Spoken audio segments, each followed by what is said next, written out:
Hey YouTube, Levi here with Eastridge Outdoors, and today I have something that I consider a forgotten gem. It's not an undiscovered gem, but I feel like this knife has been forgotten, and it is one of my favorites. It's got its ups and downs, like every knife. This Condor Rodan. Uh, this is not how the original handle comes. We'll talk about that in a minute. But this is 10.47 inches. It has a blade length of 5.22 with the edge, the cutting edge, at 4.56 inch. The thickness is 0.18 of an inch, which is right around 5 millimeters. It's a 1075 steel with a Scandi grind, made by Condor in El Salvador. The handle is polymer. Now this is, depending on your definition, I guess, this is a full-tang knife, but the tang goes just past this hole, lanyard hole. I don't know why I went blank there. And then they put this little ball of polymer on the end. And a lot of people, it's fully encased full tang. So a lot of people don't consider this a full tang knife. I do, absolutely. The tang is the thickness of, just underneath that, goes straight through there, and ends right here. Then they put this polymer ball. This polymer ball is very handy because when you're chopping with this thing, as you can see, I don't have a lanyard on it because of this. Okay, that said, it is a full tang knife. It weighs 10.9 ounces and comes with this sweet leather sheath. Now this does not have a dangler. It's wet because, it's raining today. So that is not oil or anything, that's just oil got wet. This stump's wet, everything's wet. But you got the nice Condor logo. You've got the insert in between so that you don't slash your stitching when you put your knife in the sheath. And it's a great sheath. The only thing I don't like, no dangler. I'll have to do something about that. But this thing, where it hangs, is pretty low anyway. You don't necessarily need a dangler. But I like a way to put my knife on and off without taking my belt on and off. And so I'll come up with something there. Or order something, we'll see. But back to the knife. Now the handle, you can see, is different. I will put a picture up of how it comes. But it was slick, smooth, straight polymer with this little bird's head on the end. And it was slick, especially if it was wet. It was slick without being wet, so right off the bat, I used it once in dry conditions and found it slick. So I never even tried it in the wet condition, but I gave it a little profile. You can see I slimmed it down here, slimmed it down right here. So with the mud, everything is so freaking muddy. And then I textured it, stippled it. I left this Condor logo. The other side I took it off. No real reason. I just felt like it. And I thought about, a lot of people complain about this. They call it an unfinished choil. And so what I did, instead of grinding on the knife, I slanted this so that I can get my finger in it and it still be comfortable. So that was my solution to the choil mod that is quite popular on this particular knife. But this thing has been out for, I don't know, forever. I don't know how long it's been out, but it's been out for a very long time as far as Condor is concerned, much longer than, say, the Pterosaur or something along those lines. This is one of their first affordable blades. And a lot of you may notice it's very similar to the BK2. I don't know if they intended for this to be the competitor for the BK2,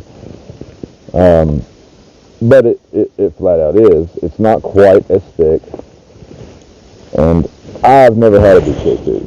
It's on my list, my wants, my wish list, but I've yet to get one, and so I don't know how this compares.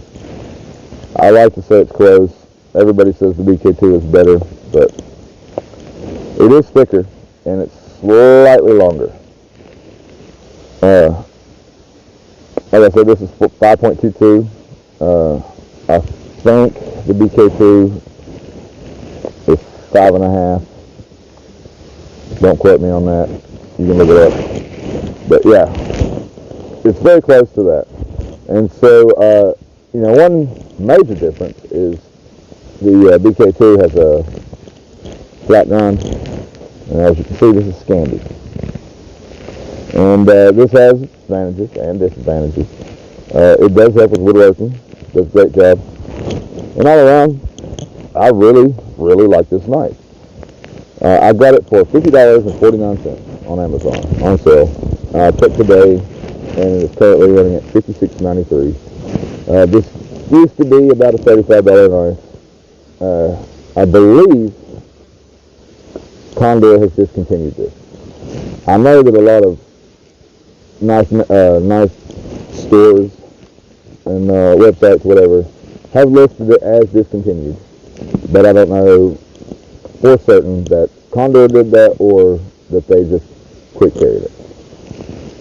And that's another reason I consider this a forgotten. This is a fantastic knife, guys. We're going to do some work with it here in a minute. You can see it in action. But overall, it's got its pluses, it's got its positives, it's got its negatives. Just like every single knife. And overall, I love this knife. It's pretty high on the list of my favorites. It's a very good all-arounder. That's what I look for in general, is something that I can do a lot of stuff with one knife. I want a good all-around knife.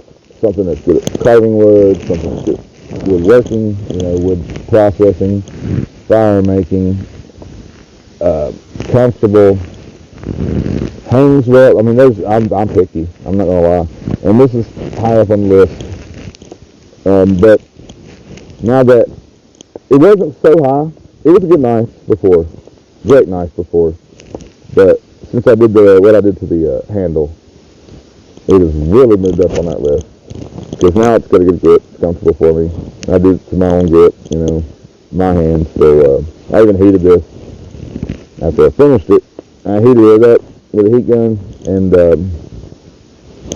grabbed it like so, to kind of imprint my grip into it to make it more comfortable for me. Kind of like what you do with a mouthpiece if you're an athlete. You boil your mouthpiece, you put it in, and you bite down. Or crops, you throw them in the dryer when you first buy them, get them good and hot, and then walk in them directly out of the dryer. And it kind of puts it forms to use. So that's what I did with this grip. And it skyrocketed to, the top 5 on my list. It's got a lot of similarities with a lot of knives on the market. I mentioned the BK2, which I don't have, but I do have a couple of knives that I would like to compare. This is the Rat 5. I've done a ton of work to this. This was a piece of crap when I got it from Ontario. I do not recommend this knife unless you're looking for a project. Now that it's done, I love it. It's fantastic. And then, it's similar in size. If you look,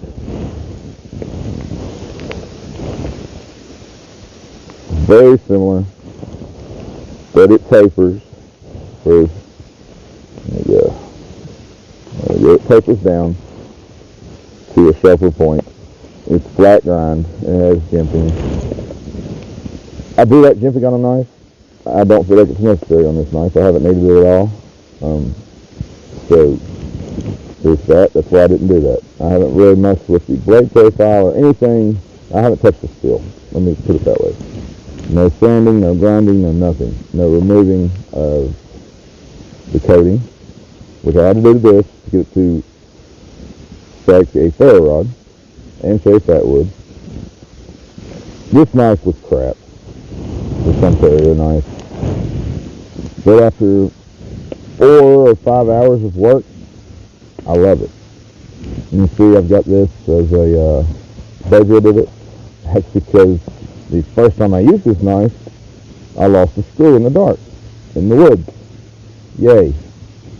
And when I contacted Ontario, after a week, they finally contacted me back to ask me what type of screw went into their knives. Wow, guys. Here's the other knife I have to compare. Similar blade size. This is the Bushwhacker from Holston. Another sweet, sweet knife. And the difference is, let me see the width of the blade. Very similar. And this one is very similar in the fact that it does not taper down into the tip. Very similar in the grind. This is another flat grind. Saber grind, I guess they would call that. You can see it actually tapers right there just above this where the black line is for their coating.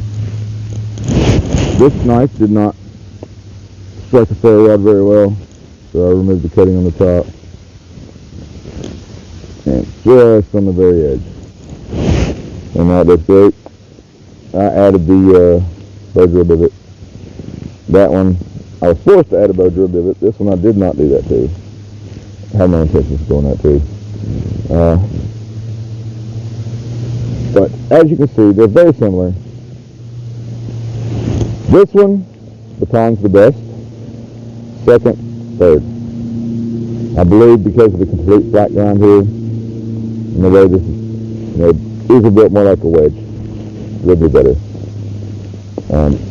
This came with a crap sheath. I had to make a sheath for this one. And this one came with a fantastic sheath. This one also comes with a fantastic sheath. And price point, you're looking at $100. Anywhere from 100 to 140 for the Bushwhacker. Back off, Red. There's that. Red is right here. He is very curious as to what I'm doing. But anyway, it's a strap all back where it was. Close enough. Okay, so $100. This, depending on where you get it, anywhere from $80 to $100, and $50. Half price. This is the best deal, in my opinion, my personal preference. $10.75.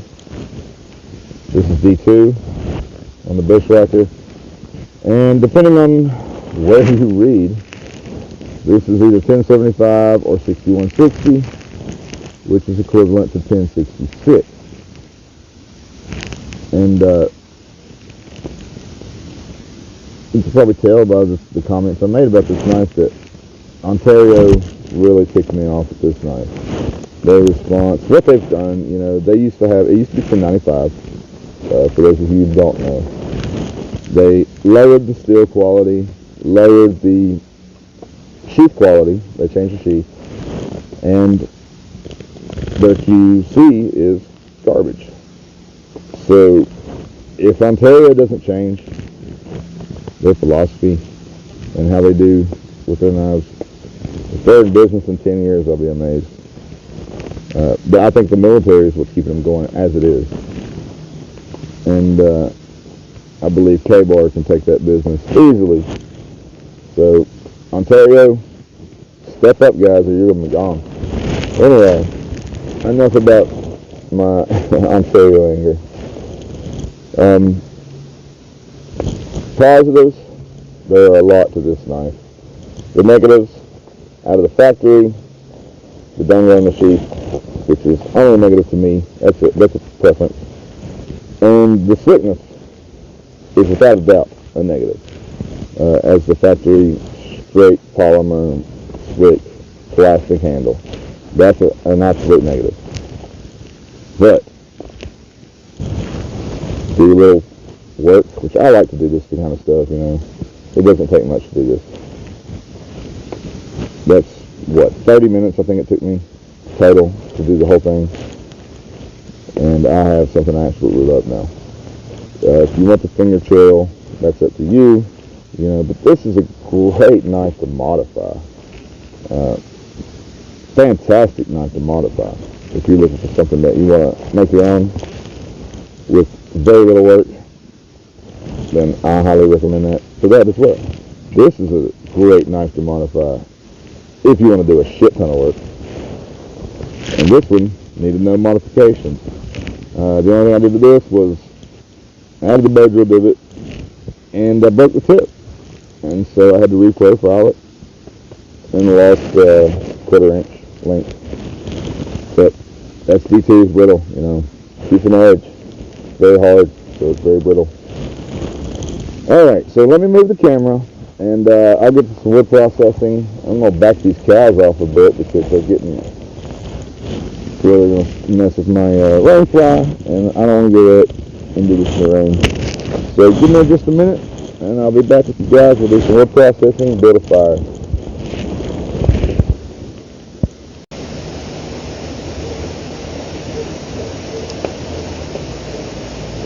Okay, so I'm losing my light.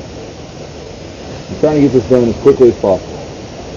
Do some wood processing. Start with this one.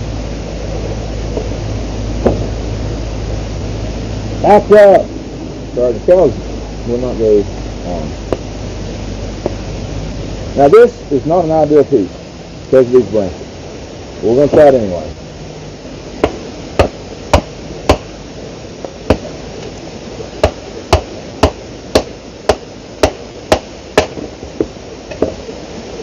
As you can see, this does a great job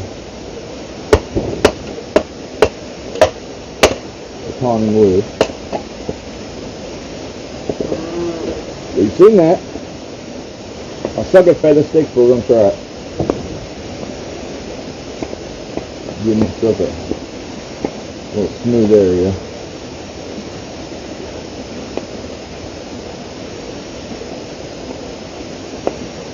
And all this wood, as you know, it's raining.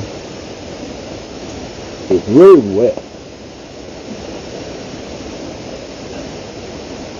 Hence the feather sticks. I'm actually going to use these this time. Well, there's some feathers anyway. And those of you who follow my channel, y'all know that I'm terrible with this. That kind of stuff.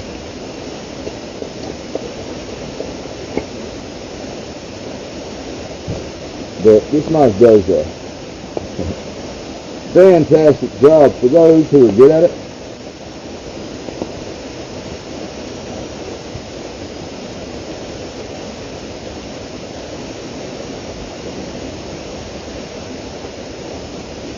Which I'm not. But even I can produce a few feathers. So we're going to do a couple of these, or these two, but that's it.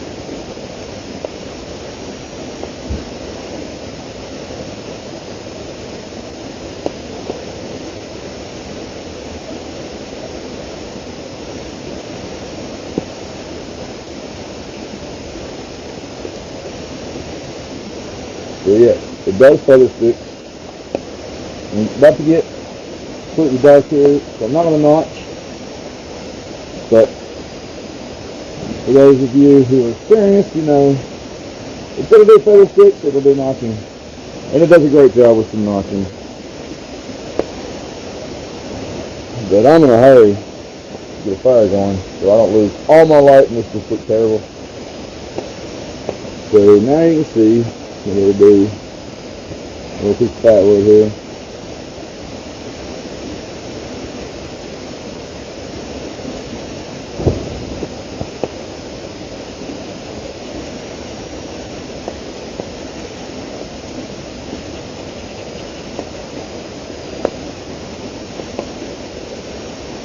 For those of you who are wondering, yes, 90 degree spine.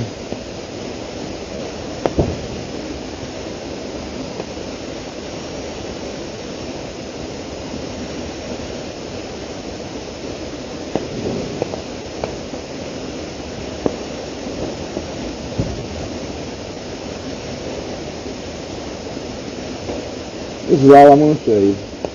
But I would recommend, for those of you who are experienced, do more than that.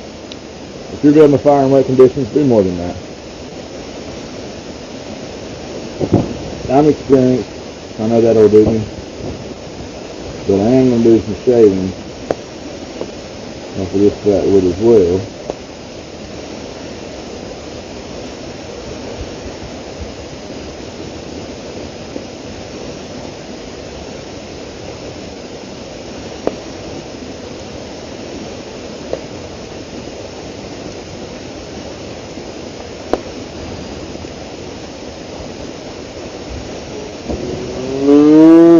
Yep, and here he goes.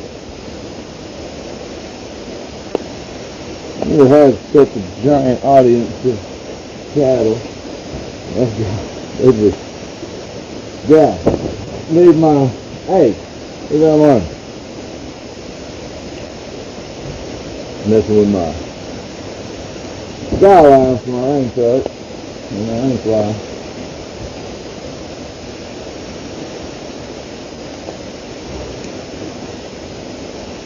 Okay, so we got some shavings, and we got some, whatever that's called.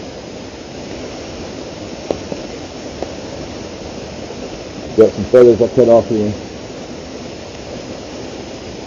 And real quick, I'll try to throw some sparks at you so that you can see what kind of shower this provides. And I did not remove this coating. I should probably wipe it off where I did shave the fat wood. Anytime you shave fat wood with the back of your knife like that, it's fine. Make sure you get that residue off or it's going to affect it. But as you can see, it does a fantastic job. Okay. Now I can't see anything because that messed with my vision. Somewhere I have a piece of bark here.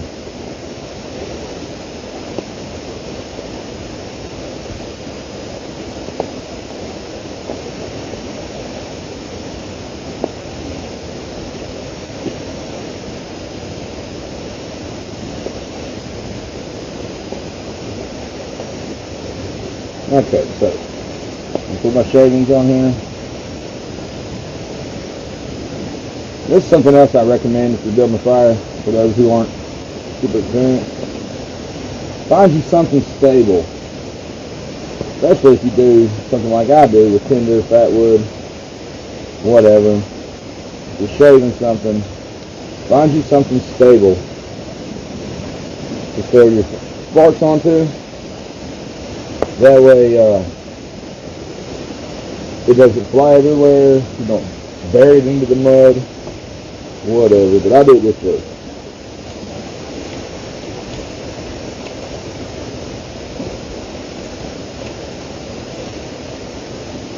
And you'll see how wet this is. Maybe the fact that it's not catching anything.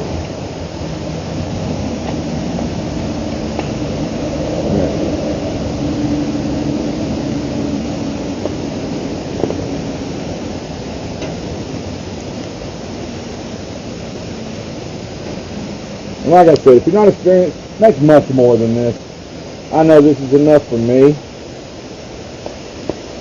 but I have a lot of experience doing this. So if you're not experienced, you're going to need a lot more. Because the more you have, the more time you have.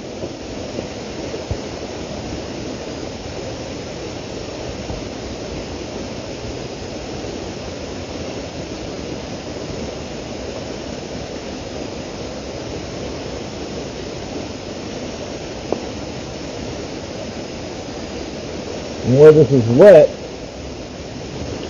you want something that's going to burn, like fat wood will burn wet or dry. You want something like that that's going to burn wet or dry. And you want to prepare, you see, I have all this ready. You want enough small stuff, and when I mean small stuff, I mean like this, to get a decent fire going before you start adding anything. Because a wet fire is a hard fire to build. The wetter it is and the colder it is outside affects your fire making in ways that will surprise you.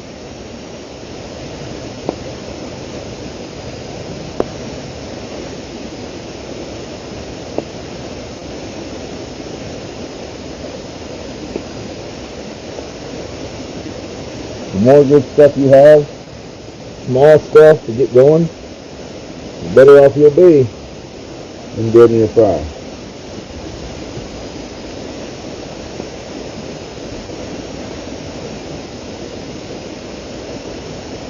Because it is truly hard to get wet wood started. That's my microphone somewhere. I hope y'all can still hear me. We'll find out. And it's going to be a pain in the ass to find.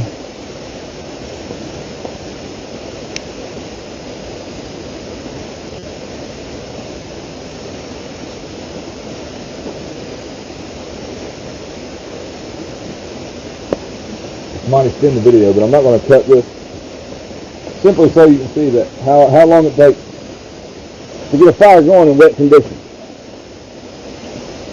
Everything I'm using is wet. Now I could have went and processed more wood to get to the dry stuff. That's what you want to do, especially if you're inexperienced. Process that wood, take the time, get to that shit in the middle, because that's what's dry. The outside is not dry. And if you don't have the experience with fire making, wet wood, all that, you need to spend some time processing that stuff, or you're just going to waste your time out here because you'll never really get it going.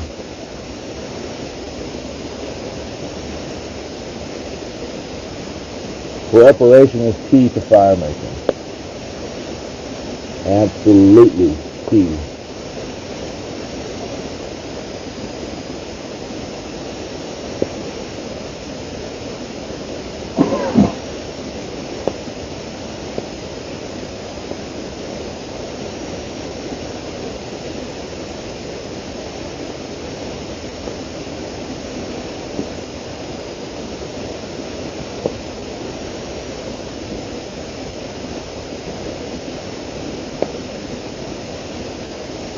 This little stuff that I got, there's another tip.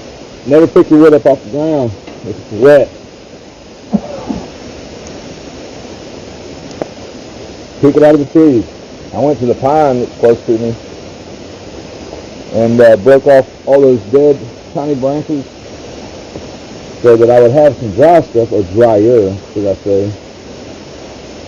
Because it's not going to be dry. It'll be drier than the stuff on the ground.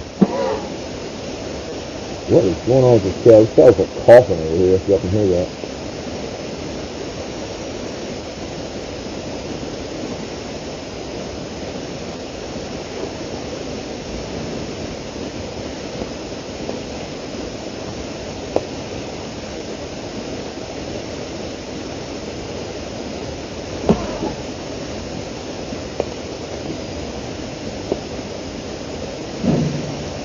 Now we got something going. I can add some wood.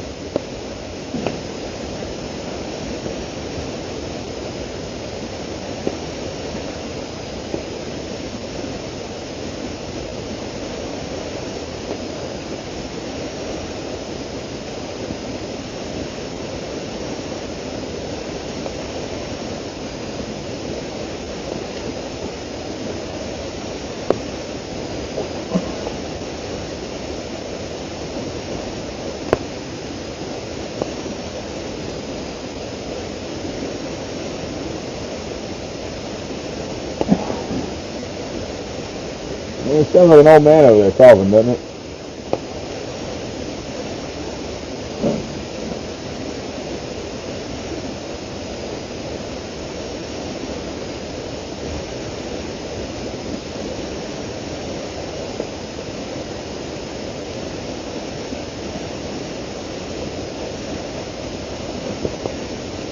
gonna find my microphone while I'm standing here. That'd be sweet. I'm waiting on this fire to get going.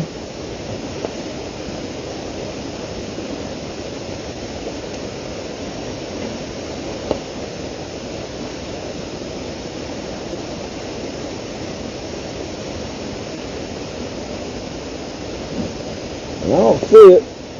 Luckily I have a backup. I don't know what this is going to do. I'm going to try to turn it on and test it. Woo! Man, smoky. Fuck. Oh, I found it. Right in the mud. Hopefully y'all heard some of this. Hopefully you heard some of what I was talking about. If not, so be it. It's going to be a video regardless.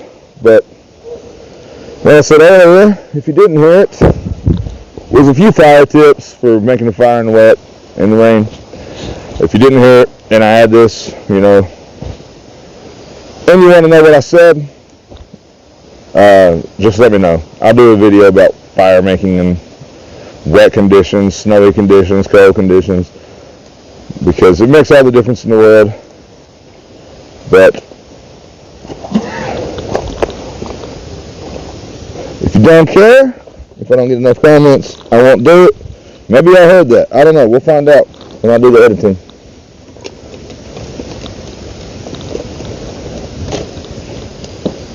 But now we got us a legit fire.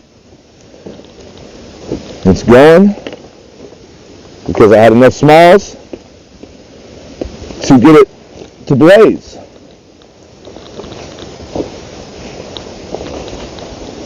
Woo! Bad fire there. I don't know if y'all saw that. I don't know how well this is showing up. It is now dark. If you can't tell. I don't know how this light is doing. Hopefully very well, because this video is going to get posted regardless. It's been a while since I've done a video. I've had a heck of a time between my schedule, the weather, and some other issues trying to get something done. So I'm posting this shit regardless of how it turns out. You're going to see the knife, guys. I've had this thing for a couple months now, and nothing seems to be working out when it comes to reviewing it. So now we're doing it. I'm posting it regardless. Maybe I can put a bunch of shit together and it'll come out and make sense.